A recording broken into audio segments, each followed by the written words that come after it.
Hello guys, welcome to my channel. जैसा कि students का कमेंट था, मैम आप प्रैक्टिस सेट स्टार्ट करा दीजिए। तो आज से मैं पैट के लिए, चाहे वो सुपर टेट के लिए हो, चाहे वो बीयू के लिए हो, आपका प्रैक्टिस सेट स्टार्ट करा रही हूँ। इसमें हम पढ़ेंगे जीएस के क्वेश्चंस। आपके ये टॉप 25 या 30 क्वेश्चन आज लूँगी मैं। अगर स्टूडेंट्स का रिस्पॉन्स अच्छा आता है, कमेंट करते हैं मैम कुछ ज़्यादा क्वेश्चन लीजिए, या जैसे मैं करा रही हूँ हाँ मैम ऐसे कराते रहिए, तो मैं इस टाइप से क्लासेस चलाती रहूँगी डेली। और आपका अगर आता है कि नहीं मैम थोड़े से नंबर ऑफ़ क्वेश्चंस इतने ही सही हैं, आप थोड़ा चेंजेस कीजिए, तो मुझे आप कमेंट करके बता देना, मैं उस हिसाब से कराऊंगी। बस ये है कि आप अपना साथ बनाए रखिए और ज़्यादा से ज़्यादा शेयर कीजिए, जो और भी स्टूडेंट्स तक पहुंच सकें। और हम लाइव तभी कर पाएंगे जब हम अपने प्रैक्टिस सेट, जब हमारे हज़ार, आपको भी पता है इतनी लिमिट होती है, अगर मेरे सब्सक्राइब आप जल्दी से इतने कर दो तो हम लाइव क्लासेस कर पाएंगे। तो बस मैं इसलिए कहती हूँ आपको शेयर कर दीजिए, जिससे हम लाइव एक दूसरे से कनेक्ट हो सकें। तो इसमें हम करेंगे टॉप 30 क्वेश्चंस। इसमें हमारे इतिहास के भी होंगे, भूगोल के भी होंगे, हिंदी के भी क्वेश्चन होंगे, रीजनिंग के होंगे, इंग्लिश के शायद होंगे, करंट के होंगे। तो भूगोल के, आपके हिंदी साहित्य के सारे क्वेश्चंस ले लिए हैं मैंने, तीन तीन चार चार। आप इससे ये देख सकोगे आपकी कितनी तैयारी है। तो अपनी वीडियो स्टार्ट करते हैं। उससे पहले चैनल पे नहीं आए हो तो ज़रूर चैनल को सब्सक्राइब कर लीजिएगा और बेल आइकन को प्रेस कर लीजिएगा, जो समय से आपको सारी वीडियो मिलती रहे। तो सबसे पहले क्वेश्चन है, सिंधु घाटी सभ्यता के निम्नलिखित स्थानों में से कौन सा स्थान सिंधु नदी के किनारे पर स्थित था। सबसे पहले आप अपने आप से सोचना क्वेश्चन का आंसर। तो कौन सा था? मोहनजोदड़ो। क्यों था? मोहनजोदड़ो के ध्वंसावशेष पाकिस्तान के सिंध प्रांत के लरकाना जिले में सिंधु नदी के दाहिने पर स्थित हैं। चलो इसमें वैसे बस आप ये याद रखिए कहाँ पर स्थित था, मोहनजोदड़ो। नेक्स्ट है, सिंधु घाटी सभ्यता की लिपि कौन सी है? तो कौन सी है? आपके चार ऑप्शन है, तमिल, खरोष्टी, अज्ञात, ब्राह्मी। तो कौन सी है? अज्ञात। अगर आप कहोगे मैम ये ऐसी प्रैक्टिस सेट कराइए, तो मैं प्रैक्टिस सेट ही कराती रहूँगी।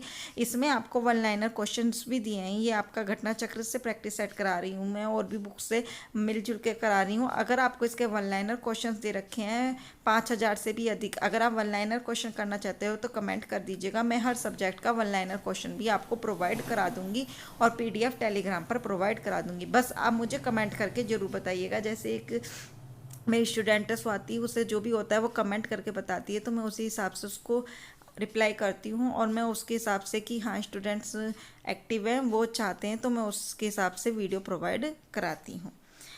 क्योंकि जब स्टूडेंट्स ही नहीं देखेंगे तो टीचर को भी पढ़ाने में मन नहीं लगता। अगर स्टूडेंट पढ़ते हैं, रेस्पॉन्स देती हैं, तो टीचर को भी तभी मन लगता है। तो नेक्स्ट है, सिंधु घाटी सभ्यता की लिपि कौन सी है? अज्ञात होती है। कौन सी होती है? अज्ञात। वैसे सिंधु लिपि में लगभग 64 मूल चिन्ह और 250 से 400 तक अक्षर हैं। ठीक है ना? कितने मूल चिन्ह हैं? 64, और 250 से 400 तक अक्षर हैं। नेक्स्ट है आपका, नेक्स्ट थर्ड क्वेश्चन है, मोहनजोदाड़ो का स्थानीय नाम है। क्या होता है उसका स्थानीय नाम? रेगिस्तान का टीला, नदी मुख भूमि का टीला, मृतकों का टीला, या जीवन का टीला। तो कौन सा है उसका स्थानीय नाम? आप सोचिए पहले। उसका स्थानीय नाम था सिंधी भाषा में मृतकों का टीला, जिसका सिंधी भाषा में अर्थ है मृतकों का टीला। मोहनजोदड़ो का सिंधी भाषा में अर्थ था मृतकों का टीला। इसकी खोज सर्वप्रथम कब हुई थी? 1922 में। ही पूछ सकते हैं कब हुई थी मोहनजोदड़ो की सर्वप्रथम खोज। इंपॉर्टेंट टॉपिक है ये। 1922 में राखाल दास बनर्जी ने की और इनके महत्व की ओर ध्यान आकर्षित किया। नेक्स्ट है आपका क्वेश्चन। हमने एक एक टॉपिक के लिए हैं पहले सारे क्वेश्चन, ऐसे 5-5 क्वेश्चन। मोहनजोदड़ो में सबसे बड़ा भवन कौन सा है? तो कौन सा सबसे बड़ा भवन है? बताओ, आप सोचिए। तो कौन सा है? धान्यागार। कौन सा है? धान्यागार। कौन सा है? धान्यागार। मोहनजोदड़ो का धान्यागार 45,072 मीटर लंबा और 22.86 मीटर क्या है? चौड़ा था। वो सबसे बड़ा भवन था। मोहनजोदड़ो के विशाल स्नानघर की ओर उत्तर से दक्षिण की ओर लंबाई इसकी 11.88 मीटर थी। वहाँ पर स्नानघर बहुत फेमस है मोहनजोदड़ो का। नेक्स्ट है, वैदिक आर्यों का प्रमुख भोजन था। तो क्या था वैदिक आर्यों का प्रमुख भोजन? दूध और उसके उत्पाद।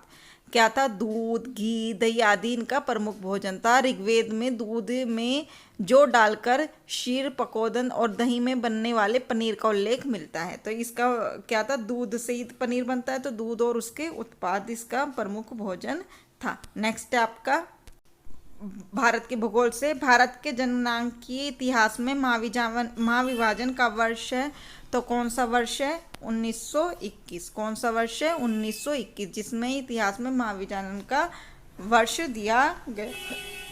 नेक्स्ट है, वर्ष 2011 की जनगणना में निम्नलिखित में से किस राज्य की जनसंख्या में कमी आई है?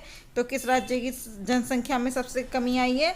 नागालैंड। 2011 की जनगणना हुई थी लास्ट, तो किस में सबसे कमी आई थी? नागालैंड में सबसे ज़्यादा कमी आई थी। नेक्स्ट क्वेश्चन है आपका, 2011 की जनगणना के अनुसार भारत की जनसंख्या विश्व की जनसंख्या का कितना प्रतिशत है? आपको पता है 2011 की जनगणना पर आपके काफ़ी क्वेश्चन पूछे जाते हैं, तो कितने प्रतिशत है? 17.5। ये सबको पता होगा कि 2011 की जनगणना के अनुसार भारत की जनसंख्या विश्व की जनसंख्या का 17.5% है। नेक्स्ट है आपका, दुनिया की सबसे ऊंची चोटी माउंट एवरेस्ट का नेपाल में एक लोकप्रिय नाम क्या है? तो सबको पता है क्या नाम है एक लोकप्रिय? सागर माथा। क्या है? सागर माथे के नाम से जाना जाता है। नेक्स्ट क्वेश्चन है आपका, सेल के विद्युत, आपका भी ये साइंस से है। अब आपकी साइंस स्टार्ट हो गई, आपका वो इतिहास से हो गया, भूगोल से हो गया, अब साइंस है। सेल के विद्युत वाहक बल के संदर्भ में सत्य है। जो विद्युत वाहक बल होता है सेल में, उसका क्या सत्य है? विद्युत धारा न लेने की दिशा में सेल के ध्रुवों के बीच का विभवांतर सेल का विद्युत वाहक बल होता है। नेक्स्ट है, विभवांतर को वोल्टमीटर से नापते हैं, तो कौन सा ऑप्शन सही है? आपके ऑप्शन है आपका दोनों सही है। कौन से? दोनों। कि विद्युत धारा न लेने की दिशा में सेल के ध्रुवों के बीच का विभवांतर सेल का विद्युत वाहक बल होता है, और विभवांतर को वोल्टमीटर से नापते हैं, क्योंकि आपको पता है ये इसका मात्रक भी मतलब यूनिट भी होती है। क्योंकि आपको पता है विद्युत सेल से विद्युत धारा न लेने की दिशा में सेल के ध्रुवों का विभवांतर अधिकतम होता है, जिससे सेल का विद्युत वाहक बल कहते हैं। ये विद्युत वाहक बल की क्या होती है? परिभाषा भी होती है। नेक्स्ट है आपका, प्रतिरोध के संदर्भ में विचार करें। किसी तार का प्रतिरोध तार की लंबाई के अनुक्रमानुपाती होता है, मतलब प्रोपोर्शनल होता है।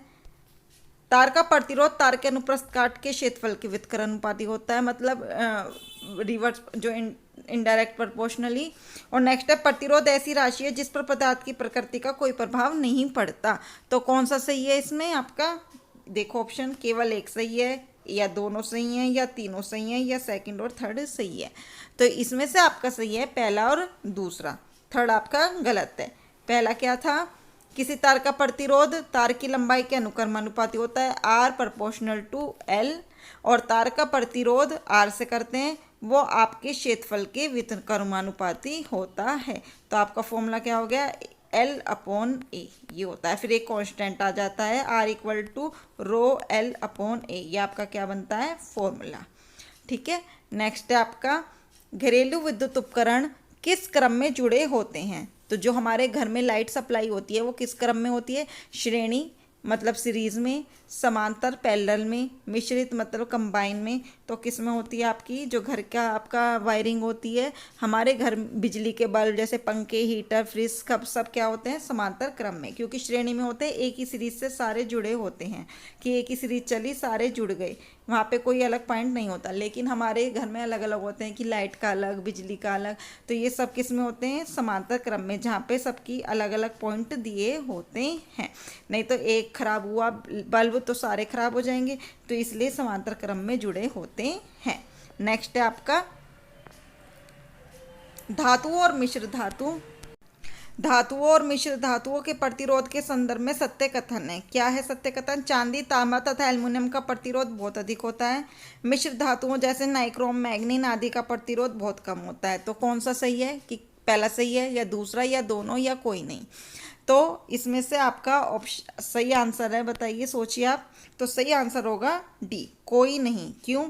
क्योंकि आपका चांदी, तांबा, एल्युमिनियम, पीतल आदि चालकों का प्रतिरोध सबका क्या होता है? बहुत कम। इसने कहा है बहुत अधिक होता है, तो यहाँ पर आपका गलत हो गया। यहाँ पर क्या आता? अगर कम होता तो आपका सही होता। नेक्स्ट है, कुछ विशेष मिश्र धातु जैसे नाइक्रोम, मैग्नीन आदि का प्रतिरोध बहुत अधिक होता है। इसने बोला है कम, इसने उल्टा बोल दिया, तो ये तो अधिक होता है और ये कम होता है, तो इसलिए दोनों में से कोई भी सही नहीं है। नेक्स्ट अब हिंदी के क्वेश्चन हो गए। सिर से पानी गुजर जाना मुहावरे का अर्थ है, क्या होता है? सिर से पानी गुजर गया मतलब जब हम बहुत सहन कर लेते हैं और हमारा घड़ा भर जाता है सीमा का, तो उसे बोलेंगे सहनशीलता की सीमा टूट जाना। नेक्स्ट है भिन्नार्थक शब्द का चयन कीजिए। इनमें से भिन्नार्थक कौन है? पावक, अनिल, अनल, कृषाणु। तो भिन्नार्थक है अनिल। अनिल किसका होता है? पवन का। जबकि पावक, अनल, कृषाणु किसके होते हैं? अग्नि के। ये सब क्या है? पर्यायवाची शब्द। नेक्स्ट है आवेशित शब्द का विलोम क्या होता है? ये आपको मैंने पहले भी कराया है, अनावेशित। नेक्स्ट है आपका शुद्ध शब्द छाटिए। तो कैसे आपकी वृत्तनी दी गई है? ये गलत है। अभ्यस्त देखो कैसे लिखते हैं, अभ्यस्त नहीं, गलत। अभ्यस्त, अभियस्त, ये भी गलत। अभयस्त, तो ये सही होता है, आधा भय और आधा से आएगा, ये भी गलत। तो शुद्ध वृत्तनी आपका सी ऑप्शन हो जाएगा। नेक्स्ट है अब आपकी ये हिंदी के आगे हैं कुछ साहित्य वाले। क्या है फर्स्ट क्वेश्चन? वर्ष 2021 का साहित्य अकादमी पुरस्कार किसने प्रदान किया गया? तो किसे किया गया?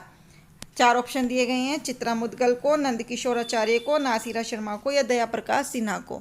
तो 2021 का अकादमिक पुरस्कार दिया गया था दया प्रकाश सिन्हा को। उनके नाटक, कौन सा नाटक था? नाटक भी लिख लीजिए, सम्राट अशोक। किस पर दिया गया है? जो उनका नाटक था सम्राट अशोक, इस पर इनको साहित्य अकादमिक पुरस्कार 2021 मिला था। नेक्स्ट आपका साहित्य अकादमिक पुरस्कार किस भाषा में प्रदान नहीं किया जाता? तो कौन सी जो लैंग्वेज है उसमें साहित्य अकादमी पुरस्कार नहीं दिया जाता? तो भोजपुरी। इसमें आपकी भारतीय संविधान की 8वीं अनुसूची में भोजपुरी भाषा को स्थान प्राप्त नहीं है। किसको नहीं प्राप्त? भोजपुरी को। इसलिए इसको अकादमी पुरस्कार नहीं दिया जाता। नेक्स्ट है अब आपकी रीजनिंग के क्वेश्चन है। लकड़ी काटना, वृक्ष और कोयला और कुल्हाड़ी को सही क्रम में लगाइए। तो देखिए आप सबसे पहले क्या आएगा इसमें? लकड़ी काटना, वृक्ष कौन से में? सबसे पहले आएगा, आपको पता है सबसे पहले वृक्ष होता है, ठीक है। 3 देखिए किसमें? इसमें, इसमें, इसमें, तो ये तो कट गया। वृक्ष के बाद क्या आता है? वृक्ष के बाद आता है आपकी कुल्हाड़ी, क्योंकि कुल्हाड़ी से ही काटेंगे तो पहले 5 आ गया। तो इसमें भी 5 नहीं है, इसमें भी 5 नहीं है, इसी में ही है, तो यही हो जाएगा। पहले वृक्ष, फिर कुल्हाड़ी, फिर काटते हैं उससे, फिर उससे लकड़ी बनती है, फिर उससे क्या बनता है? कोयला। तो कौन सा सही हो गया? D option. इसी टाइप से आपको देखना है कि जो 1 2 से ही आपको आंसर पता चल जाए। नेक्स्ट है सदस्य, शहर, गांव, परिवार, समुदाय, कौन सा सही क्रम होगा? तो सबसे पहले देखिए, सबसे पहले क्या होते हैं? सबसे पहले घर के सदस्य होते हैं, तो फर्स्ट आएगा, तो 2 में नहीं है, ये गलत। इसके बाद क्या होते हैं? घर के सदस्य के बाद होता है हमारा परिवार बनता है सदस्यों से, तो चौथा नंबर आएगा। चौथा यहाँ नहीं है, तो ये गलत, ये सही हो गया। फिर क्या होगा? समुदाय बन जाएगा, फिर शहर बनेगा, फिर फिर गांव बनेगा, गांव से शहर बनेगा। तो कौन सा ऑप्शन सही होगा? बी। नेक्स्ट अब आपको लास्ट में मैं आपको करंट के इस टाइप से क्वेश्चन दूंगी, जो आपका इम्पोर्टेंट जो थीम वगैरह जो आपके पूछे जाते हैं, स्पोर्ट्स वगैरह के, जो भी आपके अकादमी पुरस्कार, ऐसे में आपको लास्ट में करंट की 1-2 मिनट के ऐसे क्वेश्चन रिवाइज कराऊंगी। सबसे पहले आज मैं दिवस कराती हूँ अंतर्राष्ट्रीय जो इम्पोर्टेंट होते हैं। योगा दिवस कब बनाते हैं? 21 जून को 2022 को। इस बार की थीम क्या थी जो अभी लेटेस्ट में था? मानवता के लिए योग। तो इम्पोर्टेंट है ये, क्या है? मानवता के लिए योग। नेक्स्ट है आपका विश्व मरुस्थलीकरण और सूखा रोकथाम दिवस, आपका कब मनाया गया? 17 जून 2022 को। तो क्या था? Rising up from drought together इसकी थीम थी। नेक्स्ट है रक्तदाता दिवस कब मनाया जाता है? 14 जून को। इसकी थीम क्या थी? अभी हाल ही में इसकी थीम थी donating blood is an act of solidarity, join the effort and save life. Next है विश्व बाल श्रम निषेध दिवस कब मनाया जाता है? 12 जून को। तो इसकी थीम थी बाल श्रम को समाप्त करने के लिए सार्वभौमिक सामाजिक सुरक्षा। नेक्स्ट है विश्व तंबाकू निषेध दिवस कब मनाया जाता है? 31 मई को, जिसकी थीम थी हमारे पर्यावरण के लिए खतरा, threat to our environment. Next है संयुक्त राष्ट्र अंतर्राष्ट्रीय शांति सैनिक दिवस कब मनाया जाता है? 29 मई को, जिसकी विषय था people, peace, progress, the power of partnership. Next है अंतर्राष्ट्रीय जैव विविधता दिवस, जो इम्पोर्टेंट है, 22 मई को बनाया जाता है, जिसका विषय था आपकी बार सभी के लिए साझा भविष्य का निर्माण, building a shared future for all life. Next है विश्व मधुमक्खी दिवस मनाया जाता है 20 मई को, जिसकी थी B engage celebrating the diversity of बीज एंड बीकिंग सिस्टम।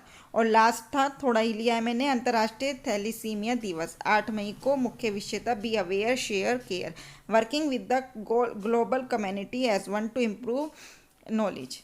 तो ये मैंने कुछ क्वेश्चन लिए थे। वीडियो ज़रूर बताइएगा कैसी लगी। मैंने थोड़ी लेंथी नहीं बनाई क्योंकि स्टूडेंट देखते नहीं हैं। अगर आपको इससे लेंथी चाहिए, ज़्यादा से ज़्यादा आप क्वेश्चंस करना चाहते हो प्रैक्टिस, तो मुझे कमेंट करके ज़रूर बताइएगा। वीडियो कैसी लगी ये भी बताइएगा। तो आज के लिए इतना ही। Thank you.